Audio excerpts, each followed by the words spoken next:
In May 1999, Hong Kong police forced their way into apartment 6D of the Fortress building on Portland Street. They expected to conduct a routine welfare check on a delinquent tenant. Instead, they walked into a room that smelled of decay and jasmine tea. Sitting on a shelf among the cheap rental furniture and scattered beer cans was a large, mass-produced Hello Kitty mermaid doll. Along its base, the fabric had been crudely sewn shut with thick, irregular stitches. When the forensic pathologist cut the threading, the purpose of the doll was revealed. It was being used to house the partial remains of Teresa Fan, a 23-year-old woman who had vanished weeks earlier. The Fortress building represents some of the most extreme residential density on Earth. On Portland Street, thousands of lives are stacked and compressed into a few vertical acres, separated from apartment 6D by mere inches of concrete and the thin glass of windows. Teresa's disappearance originated with a common financial problem. She was a young woman from Mongkok who owed roughly $4,000 to a local debt collection operation, and she missed a payment. When she vanished, the city's standard infrastructure failed to register her absence. The police took a missing person report from her mother, but in a metropolis of 7 million, one person slipping away often goes unremarked. The case only broke because of a single person living one floor above the crime scene, a 14-year-old schoolgirl named Jenny Liang. Late one night, Jenny was walking past the 6th floor unit when she heard a woman's voice through the door. She was counting numbers, very quietly, very steadily. It sounded like someone trying to stay conscious. Jenny eventually went to the authorities after a series of recurring nightmares. She described a life-size doll and a young woman trapped inside it, accompanied by a specific, suffocating scent of jasmine tea. Hong Kong is engineered for constant motion and intense distraction. Yet Jenny's attention to a faint smell and the sound of someone counting through a floorboard defied that design. Her refusal to look away became the only point of failure for the killers. Forensics established a bleak timeline. Teresa survived inside apartment 6D for over a month. During those 5 weeks, she was subjected to systematic restraint and abuse by her captors. Liang Wei Luan, the architect of the crime, was a low-level collection agent. He had no history of criminal genius.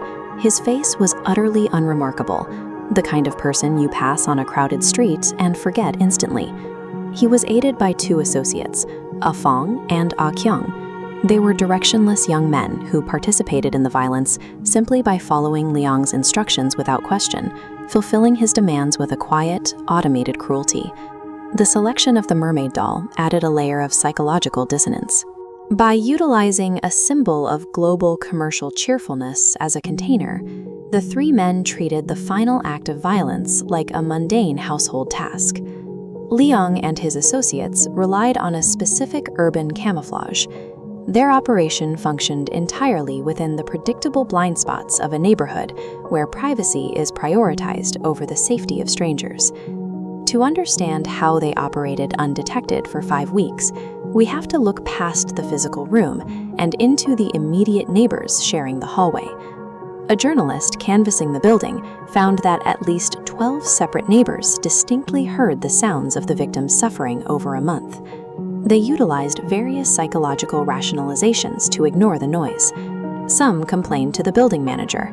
Others assumed they were hearing a loud television or a standard domestic dispute. This illustrates the bystander effect in physical space. Sound radiates through thin walls into multiple units. Because the noise is distributed among so many listeners, perceived responsibility diminishes. One neighbor admitted knowing someone was hurt, but kept her door closed to avoid the social burden.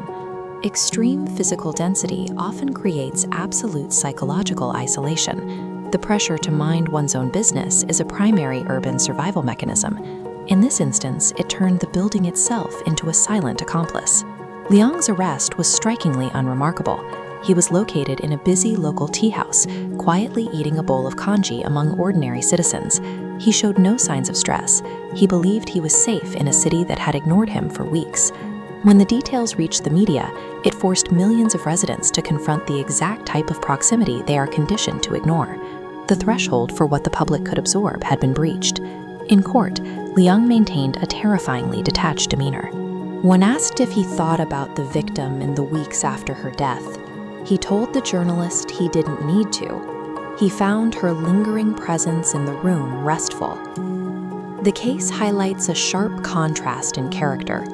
Teresa Fan, who trusted a debt-ridden friend too much, and Jenny Liang, whose singular decision to speak up for a stranger broke the silence. There is one final, unsettling postscript. Years after the trial, item 4471B, the stitched mermaid doll, vanished from police evidence storage without explanation. It has never been found. Liang is in prison, but the geography that allowed him to work in plain sight remains unchanged. Behind those thousands of lit windows across the skyline, the pressure to mind one's own business remains a pervasive and effective form of silence.